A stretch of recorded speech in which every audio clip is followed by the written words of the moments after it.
All right, so today I'm going to go through how to measure yourself. So all you need is I have a measuring tape. If you don't have one, a piece of string, and then just using a ruler or yardstick or whatever you have around. But I have a couple of these.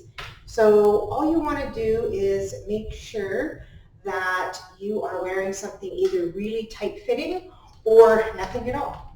Okay, so up to you. I'm going to show you just the basics of how to do this. So we're going to start with the arms. These are the hardest to measure if you're doing this by yourself. If you have somebody that can measure for you, that's way better. But I'm going to show you how to do it by yourself. So you just want to take your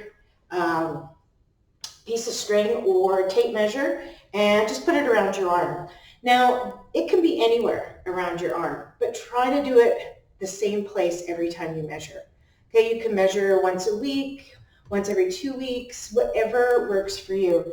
Now, I have freckles on my arms, so I'm lucky. I get to, I try to find that freckle and then pull as hard as you can.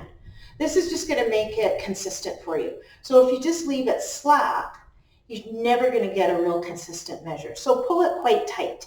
Okay, so you're going to do both arms. You don't have to. If you just want to do one arm, that's fine. I like to do both because they are going to be different. Okay, well, they might be, not necessarily they will be. Okay, so same thing on this arm. You're just going to take your tape measure, pull it as tight as you can around your arm. And again, try to find a spot, try to make it consistent. Okay, that's the biggest thing. If you're measuring and you're way off, then maybe you're not in the same place that you were. All right, so that's the arms. Your next one is your chest. Now, this is another one where you have to be consistent.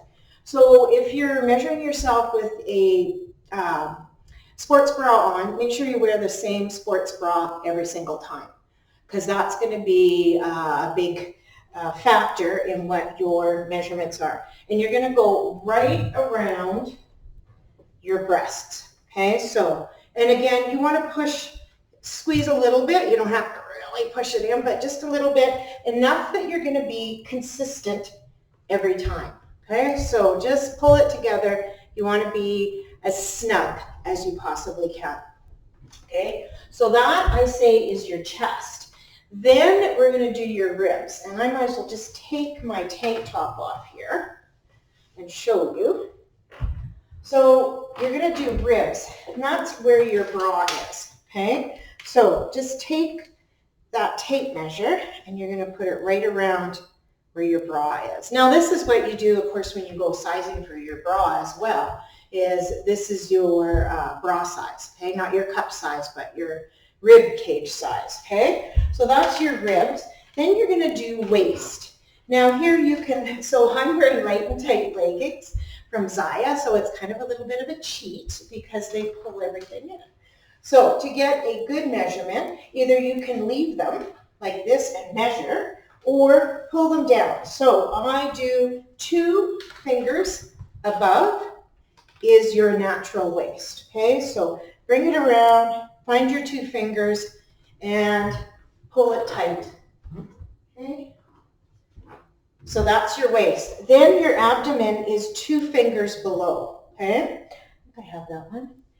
Stomach, I've called it, on our pieces of paper. So again, you just want to be 2 fingers below, pull it as tight. Again, make sure you're just consistent with that. All right, so hips. So you're going to go right around your butt, okay? So this one, you're going to pull it tight, measure. Oh, that's not really. Make sure, do it in front of a mirror if you're doing it by yourself, or have somebody help you. But you kind of want to go around the biggest part of your butt, okay? So that's going to give you your hip measurement. So pull it tight, and then you have your hip measurement. All right, and then lastly, you're going to do thigh. So again, this is similar to when you're doing your arms. You want to make sure that you're consistent around the same part of your thigh every time. Okay, so, and just stand normally, pull it tight, okay? And the other side, and pull it tight, okay? Back to the arms just for a second. Just keep your arms down. Don't bother having them out. Keep your arms down and do the measurement around your arms. Okay, so that's my measurements. That's what I always use. I would suggest to measure yourself at least once a month. Once a week is great. Once every 2 weeks. Whatever you feel comfortable doing. You can do it every week if you want. So it's entirely up to you. But it's a great way to track your success and track your progression, because standing on the scale is not going to do that. If you're losing fat and gaining muscle, it's not going to reflect that on the scale. The only way it's going to reflect that is in your measurements, because a pound of fat and a pound of muscle weigh the same. It's a pound. But a pound of fat would probably fit in 2 handfuls. A pound of muscle would fit in 1. So it's smaller. Okay, so measure yourself. It's the best way to track your progress. Okay, if you have any questions, reach out to me and start measuring yourself. Talk to you soon.